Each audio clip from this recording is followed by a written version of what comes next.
제 스펙을 정말 솔직하게 말씀을 드리자면 막 화학은 9등급 받고 대학을 가려면 이거밖에 길이 없었기 때문에 제 자기소개서에 거의 8할은 차지한.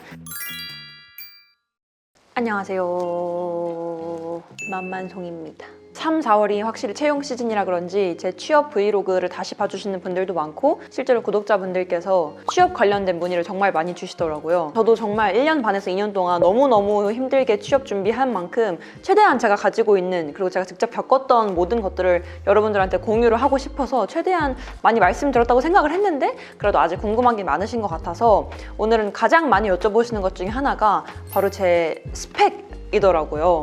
취업할 때 아무래도 스펙이 안 중요하다라는 그런 뻔한 말은 할 수 없으니 오늘은 제 스펙을 낱낱이 공개해 보도록 하겠습니다. 당연히 정답이 아닌 참고만 하시면 되고, 권민성이라는 사람은 저런 스펙을 가지고 저렇게 취업했구나 이 정도로만 참고만 해주시면 좋을 것 같아요. 일단 학교, 학과, 학점 많이 여쭤보시더라고요. 학점은 제가 학점 공개 영상에서도 부끄러운 제 학점을 낱낱이 공개하긴 했지만 서강대학교 유럽문화학과 16학번이고요. 복수 전공은 제가 원래 방송사, 언론사 기자가 되고 싶어 했어서 미디어 커뮤니케이션 학과, 많이 알고 계시는 신방과 복수 전공했고, 학점은 당시 그 영상에서도 말씀드렸던 것처럼 4.3 만점에 2.7 몇이에요.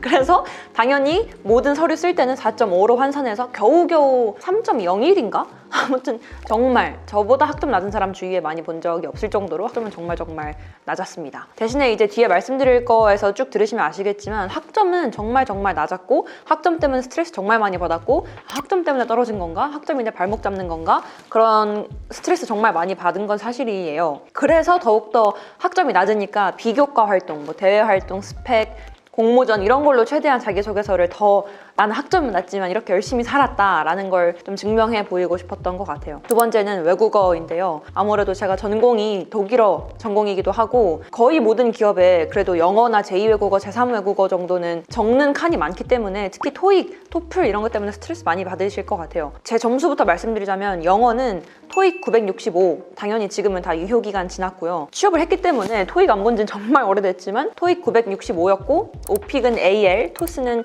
레벨 7 받았습니다. 정말 솔직하게 말씀을 드리자면 막 영어를 아예 못했던 환경에서 자라서 열심히 공부해서 토익을 뭐 400점대에서 900점대까지 올리고 이런 건 아니고, 저는 고등학교 때부터 외국어 고등학교를 나와서 영어를 접할 기회가 정말 많았어요. 그래서 막 영어를 아예 못하던 이 제로인 상태에서 막 힘들게 공부해서 900까지 올리고 그런 경험은 없지만 제 자랑이 아니라 어렸을 때부터 외국어에 계속 노출된 사람이었기 때문에 조금 비교적 외국어 자격증 측면에 있어서는 유리했던 것도 있는 것 같습니다. 주위에서 친구들이 토익 900 초반인데 900 후반까지 올릴 필요가 있을까? 이런 질문도 많이 하는데 개인적으로는 900 초반이나 900 후반이나 800 초반이나 800 후반이나 이 앞자리 800에서 900대로 넘어가는 건 의미가 있겠지만 같은 800대, 같은 900대 이런 거라면 합격의 당락을 막 좌우하진 않지 않을까라는 생각을 해요. 제가 인사팀은 아니어서 잘 모르지만. 그리고 서류 낼 때 영어는 최대한 토익, 오픽, 토스만 해도 벌써 영어만 3개잖아요. 그래서 이렇게 영어는 최대한 3개 다 꽉꽉 눌러서 적었고, 그 다음에 독일어랑 프랑스어 자격증을 적었는데 독일어도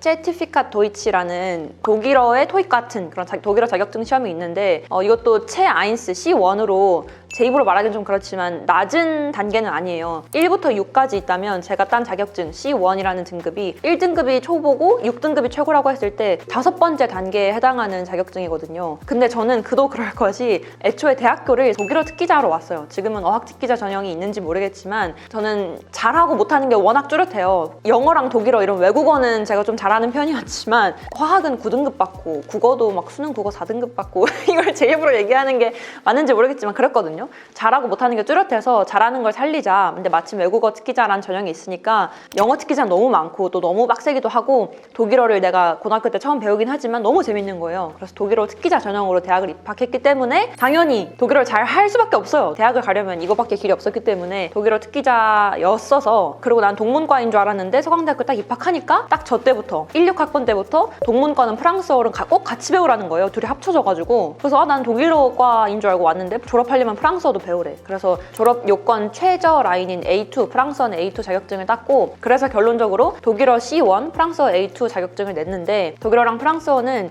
토익과 다르게 2년 유효 기간이 없어요. 한 번 따면 평생 쓸 수 있는 거거든요. 그래서 너무 좋다라고 생각했는데 거의 대부분의 기업에서는 최근 2년 안에 딴 어학 성적만 인정을 해주는 경우가 많아서 독일어랑 프랑스어는 적지 못했던 경우도 많습니다. 세 번째로는 인턴인데요. 인턴은 두 군데에서 했어요. 대학교 3학년 말 거의 4학년 초까지만 해도 방송국 언론사를 너무너무 가고 싶어 했어요. 시사저널 PD나 방송 기자가 꿈이었기 때문에 첫 번째 인턴은 JTBC에서 했어요. 총선 기획팀이라고 해서 이제 대한민국의 국회의원들을 뽑는 그 총선에 관련된 컨텐츠를 만들고 기획하는 팀에 있었는데요. 내가 너무 가고 싶어 했던 방송국에서 막 뉴스룸 보고 막 하나하나가 다 너무너무 신기해서 하루하루가 너무 감동이었던 그런 인턴 생활이었고, 그래도 JTBC에서 다닐 때 뭘 했냐라고 여쭤보신다면 JTBC 총선 기획팀에서 선거 관련된 컨텐츠를 만들었는데 직접 JTBC 기자님들 같이 따라다니면서 지방으로 취재도 가고 국회의원들 인터뷰하는 거 옆에서 돕기도 하고 관련된 영상을 편집하는 걸 돕기도 하고, 그래서 자기소개서에서는 좀 거창하지만 원래 자기소개서라는 게 거짓이 아닌 선에서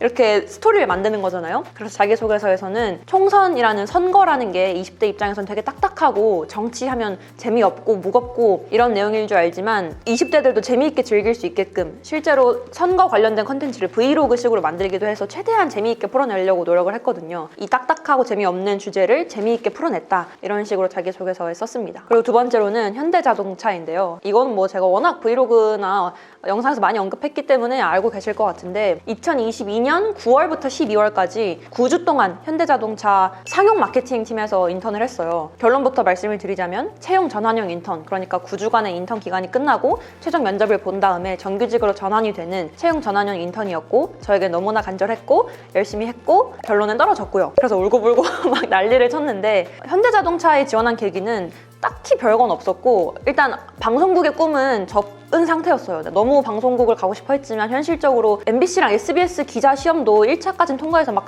시험 보고 했었는데 도저히 제 머리로는, 제 능력으로는 갈 수 없는, 문이 너무 좁고 이런 시험을 봐서 가는 곳은 나에게 좀 안 맞을 수 있겠다라는 생각이 들어서 방송국 입사라는 꿈을 접고 뭘 할까 좀 헤매던 와중에 지인의 지인이 현대자동차를 입사했다는 거예요. 근데 그때까지만 해도 현대자동차 뭐 좋은 회사지 이 정도였는데 누가 야 문과에서 현대차 간 거면 진짜 잘 간 거지, 완전 탑 기업이잖아 라고 하는 거예요. 그래서 그때 나만의 기준이 따로 있는 게 아니라 그래? 문과에서 현대차 간 거면 잘 간 거야? 그 정도의 회사란 말이지? 그럼 내가 한번 지원해 볼게 해서 마침 그때 채용 전환형 인턴이 떠서 막 지원을 했는데 붙은 거예요. 내가 이런 대기업에 붙다니 해서 막상 다녀보니까 너무너무 재밌었고 너무 배울 게 많았고 다 하나하나 신기했고, 마침 제가 그때 현대자동차 H 스타일리스트라는 인플루언서 대상으로 하는 대외 활동 같은 것도 하고 있어서 현대차에 관심이 많았고, 마침 제가 그때 또 초보 운전을 막 시작해서 자동차에 관심이 많았던 데라서 딱 모든 게 다 저한테 너무 맞았어요. 그래서 열심히 했지만 결과적으로는 탈락을 했고요. 그리고 네 번째, 대외 활동. 사실 대외 활동도 제가 정말 진짜 많이 했어요. 대외 활동 개수로만 따지면 나보다 많이 한 사람이 있나? 자부할 정도로 대외 활동을 많이 했는데, 이거는 제가 스펙을 쌓으려고 대외 활동을 막 지원했다기보다는 워낙 하고 싶은 거는 꼭 해야 되는 성격이고 되게 호기심, 관심이 많은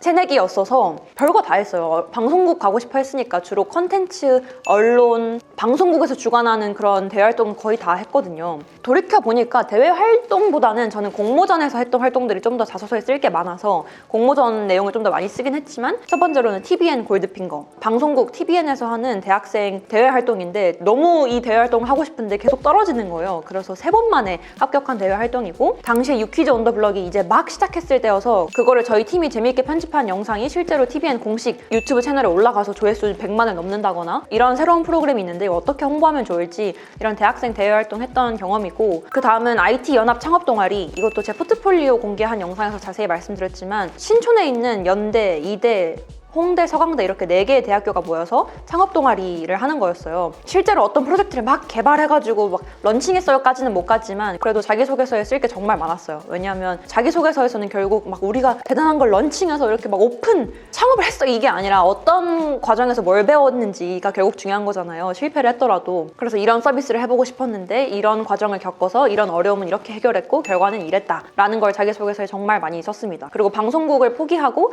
IT 회사에 가고 싶다라고 생각을 한 이후부터는 이 IT 연합 창업 동아리에서 한 경험을 자기소개서에 거의 다 썼어요, 웬만하면. 왜냐면 또 IT 창업 동아리기도 하고 면접 볼 때 이렇게 면접관분들이 궁금해 하시더라고요. 어떤 IT 서비스를 만들고 싶었는지, 왜 그렇게 만들었는지, 어려움은 없었는지, 기획 의도는 뭐였는지. 그 다음은 유튜브인데요. 유튜브는 사실 많은 분들이 제가 취업 준비 막 시작할 때 이제 막 10만을 넘었어요. 그래서 그때까지만 해도 많은 분들이 정말 귀에 못이 박도록 들었던 얘기가 크게 두 가지인데요. 첫 번째는 야, 유튜브 하는데 취업 왜 해? 그리고 두 번째는 야, 너 10만 유튜브 채널 있으면 취업할 때 개꿀이겠다. 그냥 1차는 거저 통과하는 거 아니야? 이런 얘기 정말 많이 들었고 저도 그런 줄 알았으나 현실은 생각보다 아직은 유튜브를 하는 거에 대해서 보수적인 회사들이 많았어요. 저도 충분히 이해하고 유튜버라고 하면 회사 생활을 열심히 안 할 것 같고 금방 이직할 것 같고 뭐 이런 편견들이 있잖아요. 그래서 그런 거를 깨부시는데 좀 많이 힘들었어요. 어차피 저는 이츠오케이 채널 얼굴 다 공개하고 하는 거고 알려지는 건 시간 문제라고 생각을 해서 유튜브 하는 거를 적긴 적었던 것 같아요. 직장을 다니다가 때려쳐서 유튜브 하시는 분들은 많아도 저처럼 반대로 유튜브를 하다가 취업을 하고자 하는 분들은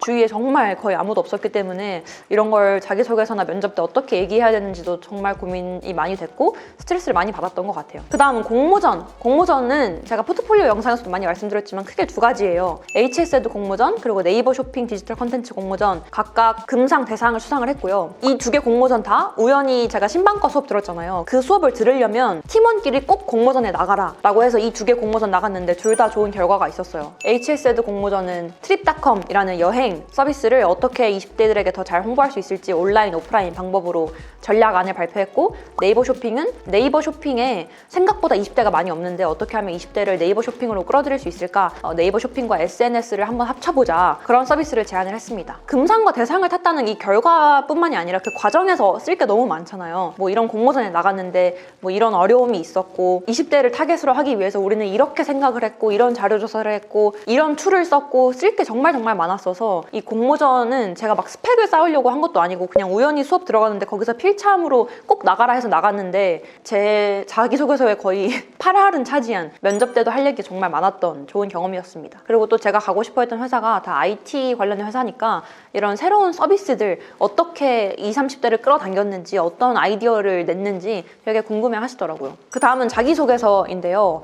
아무래도 자소서에 관련된 질문을 많이 하시는데 첫 번째는 지원 동기를 많이 여쭤보시더라고요. 솔직히 말하면 지원 동기 그냥 돈 벌라고 내가 만약에 A라는 회사에 가고 싶다라고 한다면 정말 솔직하게 진짜 구체적으로 어차피 아무도 안 보고 나 혼자만 보는 거니까 일기를 쓴다고 생각하고 내 자신에게 정말 솔직하게 물어봤어요. 예를 들면 삼성 공채가 열렸을 때 누구나 한 번쯤은 다 지원을 하잖아요. 살면서 한 번쯤은 취준생이라면 만약에 내가 삼성을 써 그럼 나는 이 회사에 왜 가고 싶을까? 를 생각해봤을 때 당연히 쓸 말이 없는 거야. 그냥 남들이 다 간다고 하니까 난 삼성전자가 뭐 하는 회사인지도 갤럭시 만드는 회사인가? 이거 말고는 잘 모르는데 남들이 다 쓴다고 하니까 쓰니까 내가 진짜 쓸 말이 없는 거예요. 그러니까 당연히 진정성도 떨어지고 그만큼 시간도 덜 썼고 사실 당연히 떨어지고 근데 만약에 내가 가고 싶은 특정 A 회사가 있어. 이 회사는 너무 가고 싶어 진짜로. 그러면 진짜 솔직하게 들여다보는 거예요. 나는 이 회사 가고 싶은데 지원 동기에 딱히 쓸 말이 없어. 그럼 진짜 그때부터 질문이 시작돼요. 나 이 회사 진짜 솔직하게 왜 가고 싶지? 보통은 멋있어서 대기업이라서 누구나 아는 유명한 대기업이어서 여도 있고 나는 지금까지 내가 한 거 돌아보니까 난 IT 유튜브 채널도 했고 IT 창업 동아리도 했고 공모전에서 좀 IT 서비스들 관련된 아이디어를 많이 냈어. 이런 새로운 아이디어를 내고 내가 만든 서비스가 누군가에게 도움이 됐을 때 너무 뿌듯한 거야. 그리고 IT 유튜브 채널 운영하면서는 보통 IT 전자기기라고 하면 되게 다 딱딱하고 재미없을 줄 아는데 나는 이걸 좀 되게 쉽고 재미있게 풀어내고자 했어. 그래서 나는 IT 회사에 가서 이런 일을 하고 싶고 이런 걸 잘할 수 있을 것 같아 라는 생각이 딱 들어요. 그럼 그거를 이제 일목요연하게 자소서 말투로 바꾸는 거죠. 그래서 결론은 지원 동기나 이런 문항들 같은 경우는 정말 솔직하게 내 자신과 대화를 하다 보면 답이 나온다. 좀 뻔한 얘기지만 전 정말 그렇게 했어요. 그리고 또 말씀드리고 싶은 게 저는 소제목을 꼭 달았어요. 모든 자기소개서에. 왜냐면 면접관분들이 봤을 때 한 600자에서 800자, 길게는 1000자까지 이 한 문단을 절대 다 안 읽을 것 같았거든요. 그래서 그걸 짧고 굵게 블로그에 글 제목 쓰듯이 그리고 유튜브 채널에 제목으로 어그로 끌듯이 이 자기소개서에서도 어그로를 끌어야 된다라고 생각을 했거든요. 그래서 제가 적었던 자기소개서 소제목들은 자동차 회사에 자동차가 없을 때 좀 후킹하지 않아요? 자동차 회사에 자동차가 없을 때 어떻게 했을까? 궁금해지지 않아요? 그리고 낯선 곳의 조화 뭐 이런 소제목들을 썼는데 내가 가지고 있는 이 문항을 좀 최대한 짧고 굵게 압축해서 표현할 수 있는 후킹한 소제목 하나는 꼭 적는 걸 추천을 드립니다. 네, 오늘은 이렇게 제 스펙 이랄 건 없지만 제가 가지고 있는 스펙들을 탈탈 털어보았는데요. 채용 시즌이 돼가면서 많은 분들이 또 궁금해하시는 걸 솔직하게 답변 드려봤습니다. 또 궁금한 거 있으면 댓글로 많이 남겨주시고요. 한 가지 우려되는 거는 제가 막 이런 학교 나와서 이런 대외 활동하고 이런 공모전에서 막 금상 탔어요, 대상 탔어요 라고 하는 게 누군가에게 위화감을 준다거나 상처를 주려고 영상을 찍는 건 절대 아니에요. 저도 되게 조심스러운 게 저도 취준생일 때는 너무 자존감이 낮다 보니까 누군가가 스펙 공개 영상 찍고 누군가가 막 대기업 취업했어요, 저는 대기업 취업 이렇게 했어요 라는 영상을 보면서도 되게 작아지고 막 미운 마음이 들고 이랬거든요. 그래서 혹시라도 제가 그런 마음이 드는 영상을 찍을까 봐 걱정이 많이 되긴 하지만 절대 그런 의도가 아니라 도움을 드리고 싶은 저의 정말 지극히 개인적인, 절대 정답이 아닌 지극히 개인적인 이야기이니까 참고만 해주세요. 그럼 지금까지 만만솜이었습니다. 안녕.